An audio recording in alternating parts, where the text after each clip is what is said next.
So before this video starts, I actually uploaded on my second channel Throwaway. It's actually the top 5 songs on the new Lil Uzi Vert album, Love Is Rage 2. I worked really hard on the video. I thought it came out really well, so if you could check that out and give it a like, that would be appreciated. But let's get into this video. Hey guys, what is up? It is me, the Chosen One, back at you again with another video, and today we're actually going to be talking about CSGO cases and how they might have changed the gaming industry as a whole. So it's undeniable, in my opinion at least, that CSGO has influenced many of the games that are coming out today, such as Overwatch, PUBG, etc, etc. Not in terms of gameplay or anything like that, but in terms of the way they handle their microtransactions. I think it's undeniable to say that Overwatch and PUBG have kind of saw what CSGO has done and seen the success that you can have by releasing these little microtransactions for cases, and people opening those and getting addicted to opening those, and it just being an overall fun experience for a lot of people. And I think that's why we're seeing a lot more games coming out today introduce a system like this. It's a way for the developer to make more money, and it's something that as fans I think we've showed that we actually really like. And when I say that these games took inspiration, there's absolutely nothing wrong with taking an idea from another game and implementing it into your own game, as long as it fits your game. And in the case of Overwatch and PUBG, cases are implemented fairly well in those games and they work out, and that's why they're generating a lot of money. This gets to my next point about the fact that microtransactions can actually work if they're done right. So microtransactions are always seen as this bad thing, they're seen as evil, and they're seen as a way for developers to get more money out of me and you, and they're normally just shitty items that we really don't need in the game. And in this case, these are items that we really don't need, but they just add another level to the game, and they also don't make you overpowered, and they also don't really change the gameplay at all, which is something nice. When you make games that, you know, you can just go out and buy things and it will make you better, it just kind of defeats the competitive aspect of the game. And with games like Overwatch, PUBG, and CSGO, they're really competitive. So if you were to introduce a system where, you know, you can just buy things to get better, it would just ruin the game. And a lot of games do this, and it's really sad to see, because there are a lot of good games out there that get ruined by microtransactions.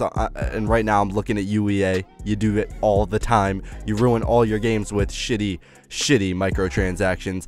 But yeah, this just showed, and CSGO is one of the first games, but not the first game, but one of the first games to show that microtransactions can work if done right. As CSGO cases started to get more and more popular, we started to see the Steam market start to unfold, and we saw people starting to sell their skins for more and more money, for upwards of hundreds and hundreds of dollars. And I think the Steam market now, the limit is around $300 for something you can list your item at. It could possibly be $400, don't quote me on that, but I know there's a limit somewhere. So a lot of people started to end up going to these sites like OP Skins and Bit Skins, and just places they can sell their skins for upwards of thousands and thousands of dollars. And this just created their own mini economy, something that we still haven't seen that commonly in gaming. Some of the other games that I can think of like this are WoW, H1Z1, and PUBG, and the two latter of those, H1Z1 and PUBG, really only seem to have this little mini economy because of the foundation that CSGO set. OP Skins, you can now sell PUBG and H1Z1 skins, but realistically speaking, without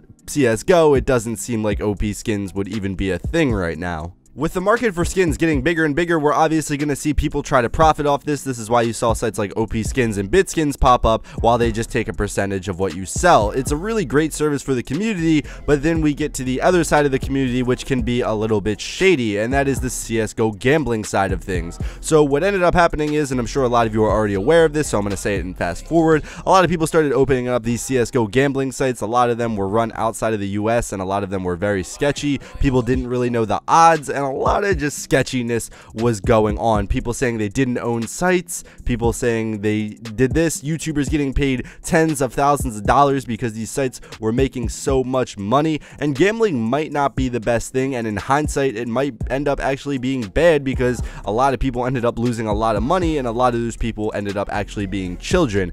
But at the end of the day, I think this is something that will go down as a big moment in history. We've never really seen anything like this, or at least that I'm aware of, and this widespread. CSGO gambling was absolutely huge. Some of these sites were making millions of dollars a day, which is just insane to think about. So this is definitely something that is going to go down as a big moment in gaming history, and it's crazy to live through that and get to watch it and be a CSGO YouTuber at the time that all this stuff was going down. I think it's safe to say that CSGO cases started as a simple idea, but now they've generated millions and millions of dollars. $2.50 50 cents at a time. People continue to open cases to this day. Personally, I'm not a big fan of cases, and I've made countless videos talking about why I don't really open that many cases. I think your odds aren't the best, but still, nonetheless, people know that, and people still go after the dream of getting a knife out of a case. I've played CSGO 5 years now. I'm a little salty because I have not opened a knife yet, which is kind of frustrating, but nonetheless, CSGO cases are something that I think is very popular, and I think it definitely did change the gaming industry as a whole, and I think it really innovated, and I think a lot of people are going to take that model that CSGO created, or not CSGO created, but CSGO popularized, and they're going to take that model and they're going to implement it into their games, and I see cases being a big part of a lot of newer games coming out, and we've already seen that, like I said, with games like Overwatch and PUBG. But those are just my opinions, guys. CSGO cases are a really interesting thing to me. There's so much history behind it, there's so much lore going into it with all this stuff popping up, and just how it really shook things up at a time when microtransactions were just seen as god awful. But thank you guys for watching this video all the way to the end. If you did enjoy it, be sure to hit that like button. If you disliked the video for some odd reason, hit the dislike button, and if you guys are new, how about you subscribe? But yeah, guys, this has been the Chosen One Inc., and as always, peace out.